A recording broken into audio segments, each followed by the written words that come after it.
नमस्कार दोस्तों। कक्षा 5वीं के मेरे छात्र मित्रों, आज हम आपकी हिंदी सुलभ भारती इस किताब से पाठ 7 पढ़ेंगे। पाठ 7 में पहला भाग पढ़ेंगे जिसका शीर्षक है बोध। अब इस पाठ में हमें दो चीज़ों को ध्यान से पढ़ना है जो कि हमारे व्याकरण में भी इसकी हमें सहायता होगी। तो देखिए, व्याकरण में सहायता होगी इसलिए हमको इस पाठ में दो चीज़ों को पढ़ना है। एक वचन और दूसरा है लिंग। पहले हम देखेंगे वचन। तो यहाँ के जो चित्र दिए हैं उसकी सहायता से समझने का प्रयास करते हैं कि वचन क्या होता है। परिभाषा को बाद में देखते हैं। अब देखिए, यहाँ पर आपको आँख नज़र आ रही है। कितनी आँखें हैं? एक। यहाँ पर पेटी कितनी है? एक। यहाँ औषधि की शीशी जो है वो कितनी है? एक। इधर पपीता कितना है? एक। और यहाँ पर कितने आम हैं? एक। अब देखिए, इधर माला है, ये माला। ये माला कितनी है? एक। और सिक्का भी कितना है? एक। और तौलिया कितने हैं? कितने दिखाई दे रहे हैं? एक। तो अब आप बताइए, आप समझिए। देखिए, यहाँ पर एक आँख, यहाँ पर एक पेटी, यहाँ पर एक औषधि, यहाँ पर एक ही पपीता, यहाँ पर एक ही आम है, यहाँ पर एक ही माला है, यहाँ पर एक ही सिक्का है और यहाँ पर भी एक तौलिया है। तो आपको ये समझना पड़ेगा यहाँ पर कि इधर एक आँख है, इधर एक पेटी है, इधर एक औषधि है। तो जहाँ जहाँ जिन चीज़ों को आपको जो चीज़ें सिर्फ एक नज़र आती है वो हो गया एक वचन। अब हम इसका बहुवचन कैसे बदलते हैं, कैसे होता है उसको देखेंगे। सबसे पहले देख लेते हैं। देखिए, इधर एक आँख थी लेकिन यहाँ पर हमें दो आँखें दिखाई दे रही है। कितनी हैं? देखिए, दो आँखें। इधर दो पीटियाँ नज़र आ रही है, यानी एक से ज़्यादा है। इधर भी एक से ज़्यादा बोतलें नज़र आ रही, शीशियाँ नज़र आ रही है। इधर दो पपीते नज़र आ रहे हैं, बराबर है ना? दो पपीते नज़र आ रहे हैं, इधर चार फल नज़र आ रहे हैं और इधर मालाएँ नज़र आ रही हैं, ढेर सारी हैं। और इधर दो सिक्के नज़र आ रहे हैं और यहाँ पर तौलिए नज़र आ रहे हैं। मतलब यहाँ पर एक से ज़्यादा आपको चीज़ें, वस्तुएं नज़र आ रही है। तो एक वचन क्या हो गया? ये सारे क्या हैं? संज्ञा। ये सारे जो दिखाई दे रहे हैं आपको, ये क्या है? संज्ञा है।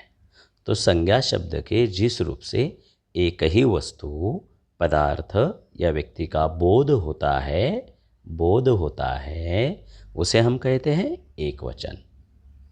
और फिर हम देखेंगे कि बहुवचन क्या होता है। तो बहुवचन के लिए हम यहाँ देखिए, आपको दो चीज़ें नज़र आ गई है। हर चीज़ में दो दो चीज़ें नज़र आ रही है। आप देखिए, इधर ज़्यादा है, इधर चार चीज़ें हैं, इधर 6 मालाएं नज़र आ रही है। मतलब ये हो गया कि शब्द के जिस रूप से एक से अधिक वस्तु, एक से अधिक वस्तु मतलब 2, 3, 4, 5 ऐसे अनगिनत वस्तु, पदार्थ या व्यक्तियों का बोध हो, उसे हम कहते हैं बहुवचन। अब इसमें ढेर सारे नियम भी हैं। तो कुछ नियमों को हम कुछ थोड़े से अभी हम देखते हैं कि कैसे एक वचन का बहुवचन होता है। देखिए, आँख से आँखें हो गया। पेटी, अब देखिए इधर आपके समझ में आएगा। यहाँ पेटी, देखिए ये पेटी, टी, टी बड़ी ई की मात्रा नज़र आ रही है। ये क्या नज़र आ रही है? बड़ी ई की मात्रा। ये देखिए ऐसे, बराबर पेटी। और यहाँ पर क्या दिखाई दे रहा है आपको? पेटिया। यानी आपको इधर पहले वाली छोटी वाली ई लगानी पड़ेगी तो हो गया पेटिया। उसी तरह से आप देख सकते हैं, देखिए औषधि, इधर देखिए औषधि, औषधिया। तो ये कुछ छोटी छोटी बातें हैं जिनको आपको याद रखना है। तो ये हो गया आपका एक वचन और बहुवचन। अब इसके बाद दोस्तों हम आपको ले चलते हैं दूसरा व्याकरण का हिस्सा, जिसको हम कहते हैं लिंग। क्या कहते हैं? लिंग। जिसको आप कहते हैं जेंडर। क्या कहते हैं? जेंडर। तो आप देखिए यहाँ पर क्या नज़र आ रहा है आपको? बंदर। इधर नज़र क्या आ रहा है? बिल्ली। तो ये बंदर और ये बंदरिया, बिल्ली, बिलाव। सही है। अब उसके बाद देखिए आपको हम और कुछ चित्र दिखाते हैं। देखिए यहाँ पर क्या नज़र आ रहा है? हाँ, सही पहचाना आपने। यहाँ पर क्या नज़र आया? सिंह। और इधर क्या नज़र आया? सिंहनी। और इधर क्या नज़र आया? क्या है? गाय। और इधर क्या नज़र आ रहा है आपको? क्या नज़र आ रहा है? बैल। है ना? बैल। अब देखिए इधर क्या नज़र आ रहा है? हिरन। और इधर हिरनी। और इधर नागिन, नाग। और इधर ये जो है ये चूहिया। और ये क्या है? चूहा। अब आपके ये बात समझ में आ गई होगी कि इसमें एक चित्र, उदाहरण के लिए देखिए चूहिया और चूहा। अब चूहिया और चूहा, अब आप देखते हैं ये जो है चूहा जो है, नाग जो है, ये दोनों का उदाहरण के तौर पर समझ लेते हैं। देखिए इसमें हमें पुरुष जाति का बोध होता है। पुरुष जाति का बोध होता है। इसका मतलब क्या हो गया? ये पुल्लिंग कहेंगे, और जिस शब्द से स्त्री जाति का बोध होता है उसे हम कहेंगे स्त्रीलिंग। तो क्या देखेंगे हम आज?